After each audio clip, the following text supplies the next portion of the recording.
Welcome back. Let's Spend the Night Together podcast. I am Dante. With me, as always, is my little candle in the wind. Oh my god. What, the dream died, the friendship never did. Yeah. It seems to me you lived your life like Craig, my friend Craig. Craig, how are you doing? That's right. That is how I live my life. Man, a that lot was like Princess Di. Yeah, and Dodi Fayed. Who? That was the guy that she was with when the Dodi? paparazzi. Did she dote on Dodi? He was like a oil baron or something. Was he? Probably. Alright, we're talking music today. Yeah. The art of the Rolling Stones. Yeah. No more Princess Di talk, probably. Not for... I can't promise that, actually. Yeah. We're gonna have more of it. Yeah. What a, grand introduction that I gave you. Yeah. There's just like a fucking stick in the mud, dead princess. Yeah. Isn't it grand? Alright, so we're gonna talk about the cover art of the Rolling Stones. We're gonna really get kind of between the buttons of this, if you will. As you know, I've studied all over the world, all over these United States. I'm a bit of a vagabond, jack of all trades, but I am thought that about you artiste, Yeah. So I really know what pops, what really talks to the people. Yeah. So we're going to talk about some cover art. Okay. And through the help of the snip, we're going to be able to show, I guess that's what? Yeah, editing. Snip. Yeah, the scissors. We'll be able to show the fine people through what the we're magic talking about. of video editing. Yes, this is breaking. We're produced by this is like Industrial Light and Magic. Yeah, and they do all the effects for the show. Technology is insane. We're sound both of us. engineering. I'm not even a real person. I am a Japanese robot. Our voice in your speakers right now is so crisp. Like, it sounds like we're whispering in your ear right now because of the quality of. You're welcome. Our production here. All right, let's just get to it. The Rolling Stones, England. They have quite the history of album covers, don't Yeah, they do. Let's just get to it. There's a lot of popular ones, Because we do the sounds of the Rolling Stones. We've Craig's covered their album reviews. Right now we're going to do the sights of the Rolling Stones. Is the smells next? Them. We might. You go into Bill Wyman's I heard they auctioned off litter box. I heard they auctioned off a pair of jeans that Mick and Keith would share. So we can maybe get those and describe the smell of those. The crotch smells like garlic bread. Oh man, give me shelter. That smells. Wow, my bad. That was not good. Okay, so the Rolling Stones, newest hit makers. They're just a bunch of lads. The lovable lads from Liverpool. They're just standing. That's what they call and they're just looking off into they're looking at you. Yeah. Lovable lads from Liverpool. There's not much to say about this one. Yeah, England's newest hit makers. Look at them. 1964. So much life in their eyes. Yeah, they're very vibrant. Bill Wyman looks like he just wants to get some poon. He probably did. He was sick of taking pictures. To be fair, you can't see the bottom half of his body, so he probably was doing stuff in between. I don't want to be a puff duck taking pictures for a bloody album. All right, next one. 12, to eat some poon. 12 by 5. 12 by 5. Another one where it's just the group. They're just staring at the cameraman. The poon hound looks like he's getting hungry. Bill Wyman hungry. Look at BJ. Brian Jones is really It is another very uncreative, just photo of them standing there looking kind of solemn. Yeah. Brian Jones looks suicidal. Looking more solemn. Yeah. Okay, the Rolling Stones perhaps Brian Jones was in that picture. Perhaps he was seeing a glimpse into his future. Not a happy ending for that lad. No. Which we'll be diving into the story. We're going to investigate it soon enough. Okay, the Rolling Stones. Now. Which is kind of a dated title. Doesn't hello, hey-yo, count that one for me. It's a little inaccurate now. Out of our heads. Second after it came out. They're just in an alley. They're going to be crushed by These guys are so crazy. They're out of their heads. These guys are crazy. They're lunatics. They look like they're in the trash compactor in Star Wars on the cover of that. I wish I was there right now. Really? And Han Solo is still alive. Cover of Rolling Stones now? What is it? It's just some black and whites of them, I guess. It's different black and Aftermath. Not black Aftermath. And crimson. Yeah, it's actually I think in UK and US it was a different color. Oh, it's a bluish, isn't it? Like a greenish or something. Yeah. Japanese Kato in this one. And the dulcimer. Between the buttons. All of these. There's similar themes. This is another one like the first ones, yeah, like 12 by 5 and shit.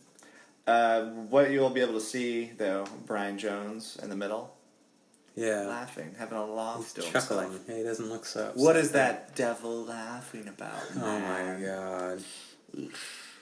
1967. At least they're not being crushed in the shot. It's so bizarre. There's just like blank on the left, blank on the right, and a sliver of them. But that one has the blur.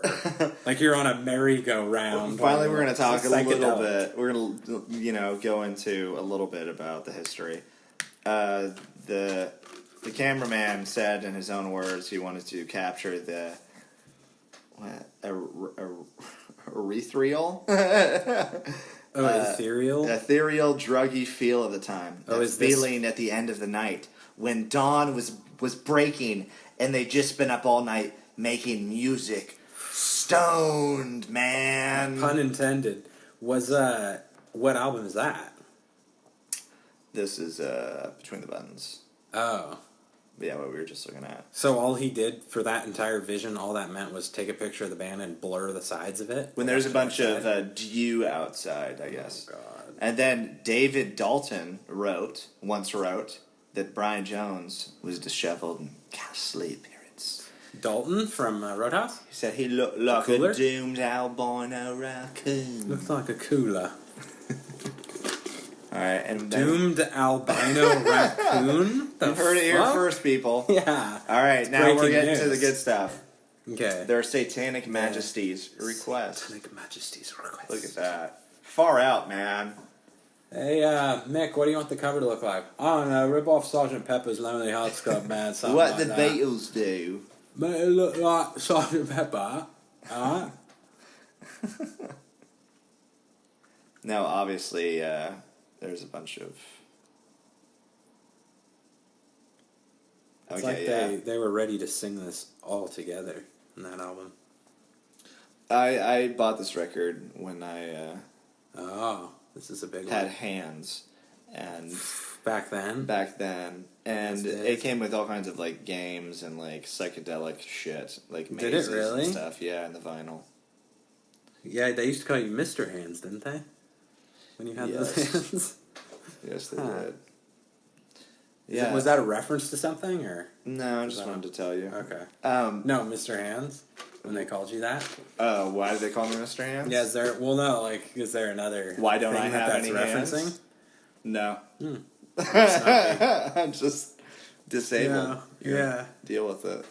Well, I think like you talked about that in an episode, didn't you? I'm talking about the First Nation man. What? Didn't you want like a woman to cut off your hands or something? Oh yeah, for a second, that's what you were referencing. I want you to stomp on my balls. Oh my god, with high heels. Isn't that so weird that there's like that I like that? Oh, what's the ball crushing deal? What's up with that? Exhilarating. I mean, why do you do exhilarating? it? Absolutely exhilarating. 1968, Beggar's Banquet, The Rolling Stones, all white cover. But not here. We're talking about the alternate bathroom cover in the John. Hey, look at all the graffiti. How does that work? So, hey, in the U.S., it had the toilet graffiti cover? The original planned toilet cover was rejected by both Decca and London in 68. It was later featured on most compact discs. So, was it like a white slipcase and you could pull that off and then the toilet graffiti was under? Or was that just no? I believe the other one was when it's all white and it says very important person at the bottom. Oh yeah, it's written in cursive, like calligraphy. Yeah, so I think it's supposed to be like an invitation or something. Oh, freaky man! And then so they didn't do that, the toilet graffiti cover until like a CD release or something. Yeah. That's pretty cool. Bob Dylan's dream. Yeah, the most... it's being flushed down the toilet. The most apparent is all the graffiti, making fun of the Beatles and Bob Dylan. The Beatles? You know that Bob Dylan wrote Blonde on Blonde about Brian Jones. Paul McCartney did. That Anita Papelbon. Papelbon. No, Apple Records. Yeah. Oh Man. No, he wrote the whole Blonde on Blonde record. Or he called it that. Oh. Because he saw both of them and it looked so similar. Two handsome blonde folks. Yes. Asexual. Yeah. Didn't he say they looked like alike or something? Yeah, they look the same. You're into girls that look like you, right? Yeah, like Jerry Seinfeld. Yeah, exactly. Okay, then... And George was into girls that look also like Jerry, not like himself. I can't blame him. No, man! Alright, Let It Bleed, the Rolling Stones. I like this one. It's probably my favorite one. Yeah, it's weird. It's cool. It's like on a record, turntable. There's a bike wheel, a pizza, pepperoni, and some cake. And like a film reel. Yeah, all kinds of fun master tapes or something. Do you think they were just getting bored at this point? Probably. And what's that one? Let It Bleed? Yeah, I always thought that was a weird kind of juxtaposition, if I may use that word, if you grant permission. Mick Jagger originally asked, Let It Bleed? Let It Be. Yeah, and then that's the only reason. Would you, but as far as the art. Yeah. What made you come to I'm glad you asked that. To go with. I have all the You think they would maybe spoof, since they're spoofing the title, spoof the art of Let It Be? Like do the 4 different pictures of the members of me and Paul and Ringo. I think you're putting way more thought into this than they actually did. Yeah. So the album cover displays a surreal sculpture designed by Robert Brownjohn. Robert Brownjohn? The image consists of Let It Bleed record being played by a tone arm of an antique phonograph. And a bunch of other bullshit. Let It Bleed, a clock dial, a pizza, a tire, a cake, an elaborate icing topped by figurines representing the band. How the fuck does that represent the band? That's so The cake parts of the construction were prepared by then unknown cookery writer Guy Fieri. Oh, Guy Fieri. Gordon Ramsay. The LP sleeve shows the same. Fuck you very much. You cook that steak tartare. Record stack. And yeah, it's in the state of disarray. Oh man. The cake is? The artwork was inspired by the working title of the album, which is Automatic Changer. Oh. Sounds like an REM album.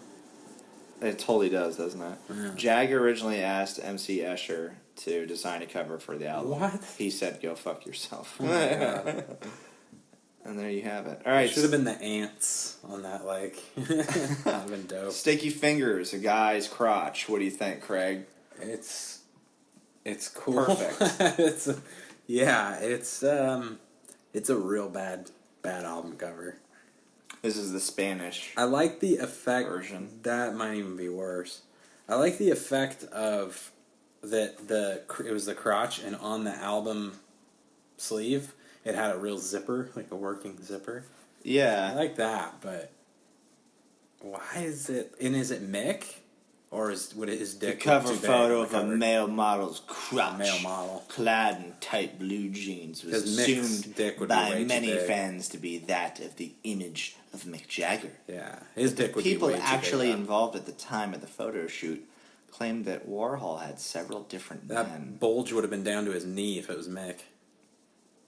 Among the candidates, Jed Johnson, Warhol's lover at the time, denied it was his likeness. Although his twin brother Jay is a possibility.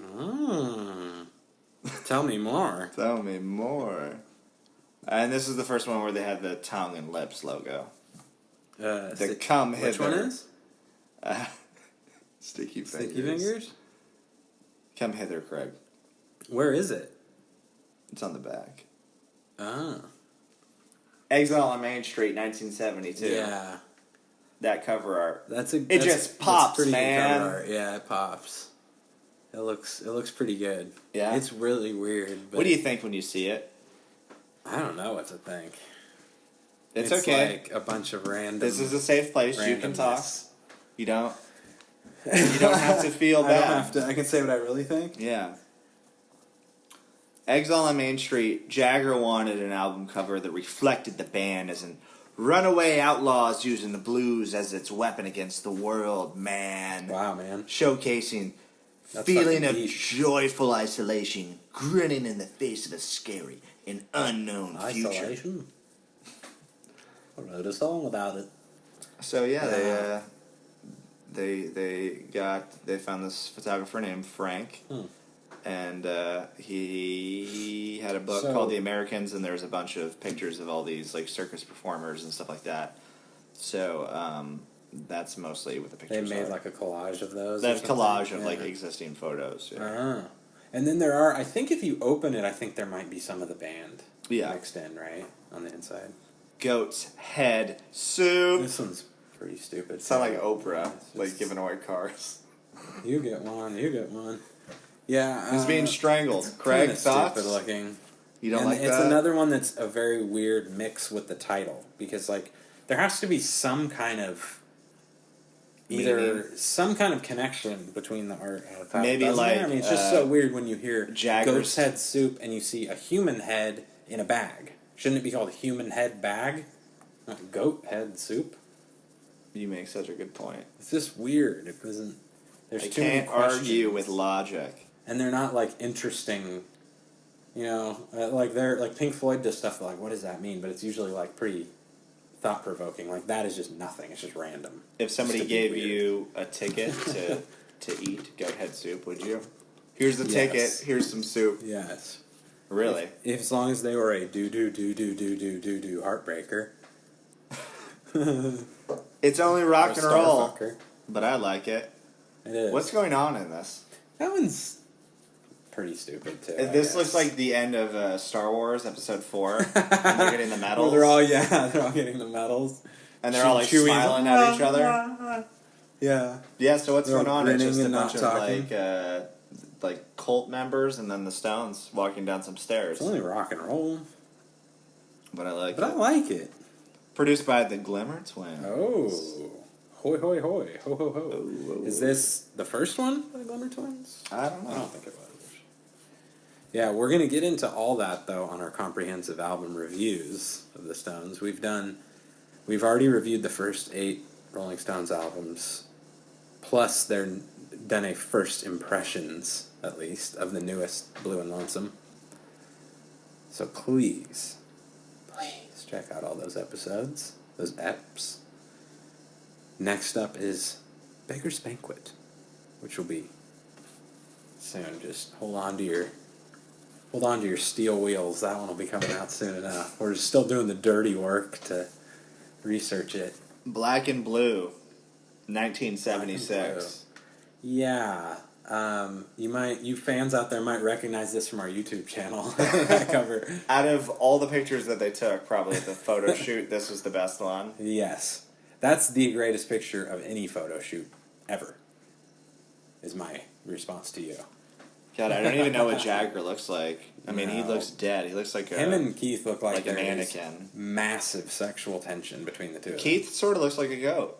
Yeah. Maybe Goat's Head Soup is something about that. Maybe that one should have been Goat's Head Soup. Yeah, a rib at him. And Black and Blue should have been him like being strangled. You think? And then you turn blue, right? Or maybe like they got into a fight and then Bill Wyman just beat the fuck out of both of them. Maybe. Or Charlie Watts. Remember, he's the one who socked Mick Jagger up in the mouth. Yeah. I ain't your bloody drummer. I ain't your bitch, right? We're Isn't fucking bandmates, innit? Not your drummer. If anything, you're my fucking singer, alright? So don't forget it. 78. Trying to look cool in front of David Bowie and shit. 1978. 19. Some Girls. 78. Hey, Some Girls, yeah. That's a good one, right? Obviously, we use Some Girls as our title track. As our theme song to this show. The album cover of Some Girls was conceived and designed by Peter Korston. This is they really wanted to reinforce their masculinity. He designed the next 3 album covers. Really? Yes. They were off elaborate. Of this? It was elaborate. The cover design was a collage of Lucille Ball, Farrah Fawcett, Liza Minnelli, Judy Garland, Raquel Welch, Marilyn Monroe. Hey, you gotta bring it back. Oh, there you go, Marilyn. Yeah. Marilyn, Your legend never died. Monroe, please let them use your picture or likeness on the new Rolling Stones album. Lucille Ball is on there. I would have bagged her too if I could have. But dropped her off in Chappaquiddick. Desi's just packing heat. But Desi would have kicked my ass. The album was quickly reissued with Ask not who Desi on is can kick ass. I guess there was a bunch of... the estate of Marilyn Monroe threatened to sue for the use of their likeness without permission. And then so did another woman. Took legal action, was given a monetary award for the use of the design. Probably should. I would say, I don't know, their album covers kind of suck. So I would say this is one of the better ones. And doesn't it also use photos of the band members in drag? Yes. Huh. Because you have all those, like taped up on your walls and on your ceiling over your bed. Yes. Look at this next one. Emotional Rescue. That looks like it's the same guy, it's like Sonic Youth or something, right? Yeah, it really does. What's going on? It's okay. I mean, it doesn't annoy the shit out of me. It's a little kind of bland. The original release came wrapped in a huge color poster featuring more thermo shots of the band with the album itself wrapped in a plastic bag. What is the fucking Predator doing the photo shoot? The music video shot for Emotional Rescue also utilized the same type of shots the band performing. So yeah, they used thermographic photos taken by a British-born, Paris-based artiste named Roy Adzark. I thought it was the same guy. Oh, the same guy did the... He's just commissioning all these other tubes to do what I guess. Yeah. Tattoo You. So what else had that art? You said they did use photos for something else? Oh, no, I'm saying it kind of looks like, like the alternative indie of the 90s. Maybe it was just their tour photos or something, or promos. This is 81, Tattoo You. Yeah. It's pretty stupid. It's a bad album title, too. But yeah. It's a woman with, face tattoos and, a red background, and just kind of... It's another thing where it's we can tell that it doesn't mean anything to you guys. We can tell that by looking at it. Art, when you can tell when you look at art. When, it has nothing listen to do. When it's just empty bullshit, just to be like, ooh, what does that mean? It's no, we know it doesn't mean shit to you guys. I don't know what they base their... This next one, Undercover. That is fucking stupid as hell. So, was it a mannequin or a lady that's all really pale is a lady, and albino? And then there's some stickers where her stuff is. Yeah. And that's it. Pretty much. Undercover. That's a dumb album title, too. It's weird, I don't like their album titles or their album art. On, pretty much any other discography. Yeah, it was done by the other guy. Yeah, this is a weird one, because they're definitely not known for, their great cover art. No, but gosh bless them, they tried. They took stabs. Well, that's the thing. They took swings. Did they even try? Because it seems like they just got this guy to just do shit for 3 albums. Yeah. Okay, so they don't have this guy anymore. Now we're 1986, Dirty Work. We're definitely in the 80s. This is the worst. This is out of Miami Vice. Yeah. Everybody's... And there's a weird, leg spread crotch thing between Mick and Keith in that cover. We'll talk about that later, but... Does Bill Wyman have lipstick on? I think he does. He was probably making out with some chick. Some Bruges or whatever it is. Yeah, some Rouge. Rouge. He's like, I always wear a little base, a little cover-up. That's not the point. The original vinyl release of Dirty Work came shrink wrapped. Coupon for shrimp. And dark red cellophane. Oh my god. That was another fad. Because there's a Led Zeppelin album that came in black cellophane. In 2005, Pitchfork included the album cover in their list of the worst record covers of all time,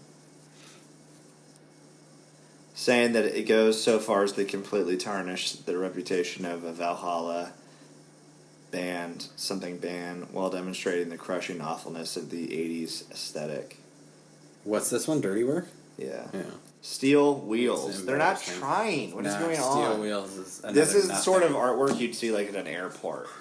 You know, like it just sucks. Like in a hotel. Yeah. Like a DoubleTree hotel. Like that's what's on the baseboard. Or like if you had like a dentist appointment or something. Yeah, you'd exactly. see that.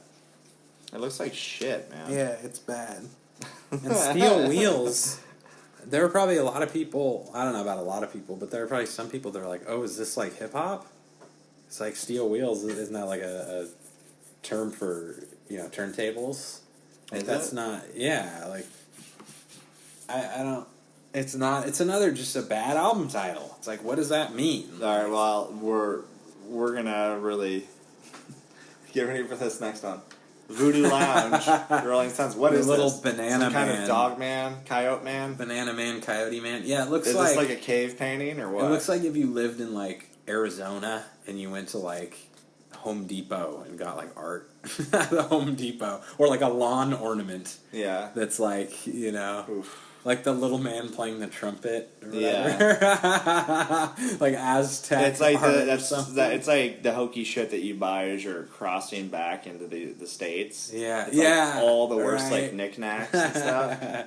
Like they're a wolf howling at the moon or something. And they're just like, let's just take a picture of that and then just put it on the cover. Fuck it, that's the cover. Whatever. Voodoo Lounge. Whatever. Another dog shit title. Bridges to Babylon. Do you remember this one? It's a metal tiger. Or lion. Yeah, it's... that one is like maybe a little less horrible in title and cover, but I don't know. Just how? It's pretty bad. I guess it's pretty bad. The only reason that it's better is that it's like detailed. It's actually like articulated. Where it's not, some stupid thing. I guess that's it. But, and the title doesn't bother me for some quite reason. as much, but it's a pretty bad title too. Because the same reason I keep saying. It doesn't mean anything. And we can tell. Like the Mars Volta have a song called Octahedron and like Metatron and Mecha Amputexture. But that like, I don't know. Like that doesn't bother me as much because they're like this weird art rock thing and a lot of it does kind of mean something in some weird experimental way. But the Stones aren't that. Do they just think that's like edgy to give it this like mysterious name? It could be just flipping through a dictionary. Bridges. Oh, I found Babylon. Okay, that's the title. Yeah.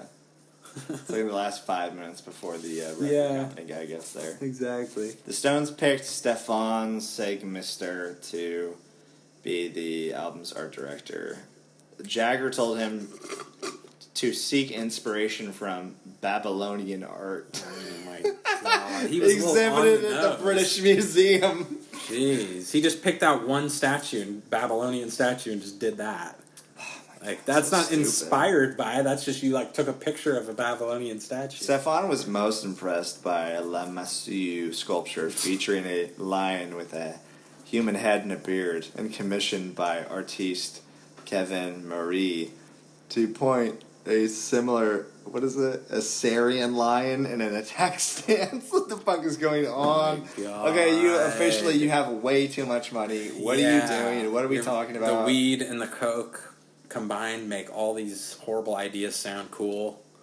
And like, I don't know, like I was gonna say, like for a while their music was so cool, I think they like didn't give a fuck, and they got good sales.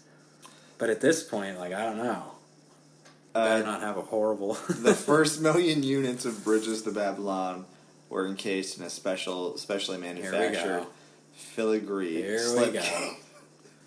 That gave the impression that the line was embedded into the design. The desert background of the cover was extended throughout the booklet, featuring ruins that were the basis of the Bridges to Babylon tour. We've officially shit the bed. It's just a bunch of tour nonsense. It's not good. Alright, 2005. We're almost done. A Bigger Bang. God. Just a bunch of old men jerking it. Standing around. I would say this one is better than the last several, but it's probably better than the last 10 that we just saw, and the first 10. Probably better. Probably their best album cover. Probably the last one. This is the best one. I think it's pretty basic. A Bigger Bang. I don't like the title though. You don't like that? That's kind of stupid. I mean, but it's another one that's better than the last like 10 too. Yeah. That's true. So, and I will say that one musically is better than the last like handful of them. That one's pretty solid musically. Yeah, it was produced by Don Was. Don was what? He was producing it. Don, what's his last name? Are we gonna do Blue and Lonesome? Might as well, right? Yeah, is that the next? Yeah, that is Blue and Lonesome. So we get the tongue. This one, yeah, that little on the nose. It's blue. Yeah, and it's the tongue. It's a redesign of the tongue, which they do every. But to be fair, I mean, what do you do at this point? Yeah. Plus, it's a blues covers album. I mean, kind of makes sense to just be like, and they've never like just been like our emblem is the cover, you know. So it's kind of cool.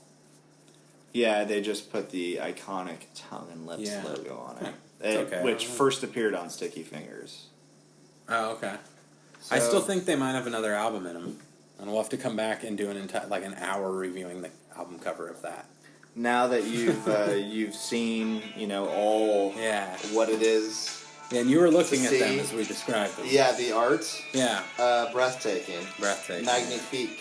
And now I bet you're excited to go catch up on all the album reviews we did. Yeah. And you can't fucking wait for the next ones we do. We still have like 15 or something. Yeah, if you like what you hear, we're going to be doing some more Stone stuff. We're on our Rolling Stones timeline. Yeah. Album reviews. We're going to be doing some other stuff. We have a murder mystery coming up. Yeah, the murder mystery, yeah. Because I know we've told a little bit of the Brian Jones Chronicles the tragic tale of his life. Yeah. And we're about ready to tell the final chapter. We're going to close the chapter. Have a party. We're going to solve a cold case. Solve a couple cold cases. Here on the show. Right quick. Here in the French-Spanish villa that we record this podcast in. Governor Gray Davis is somewhere around here, I think. Shining my shoes. So, that's been pretty much it. I hope you've enjoyed yourself. We've laughed, we talked about art. We've talked about not really giving a shit, it seems like. Yeah, about the art. About the art, about said art. It's not really good, but I mean, music's good, so. If I gave you, like, $1,000 and said, hey, like, go and find some interesting art. It wasn't like Babylonian type shit. Well, even or like being inspired by Babylonian, I think you could come up with something better inspired by Babylon. Yeah. Like, way better than just a picture of some fucking stupid line in the desert. Is Babylon even in the desert? I don't even know what Babylon is. That's dumb. All right. Well, thank you. That's been Let's Spend the Night Together. Thank you for spending the night together with us. Toodles.